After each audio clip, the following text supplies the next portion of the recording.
website, EYTOZEE.com, and you get this.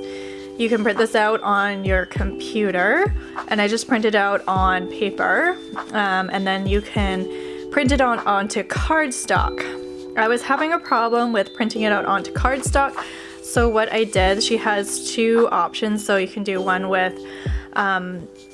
the windows and then one without windows, and she does have an option, I believe, where you can pay for it and then you can get it sent to your Cricut, and then it'll do like the perforated edges and everything like that. Since I'm just doing this really simply, all I did was cut it out, and then I just traced it onto some paper. So I'm going to cut these ones out, and then I'll perforate them, and then I think hot glue them all together. So with this, I'm going to do 12 Days of Christmas.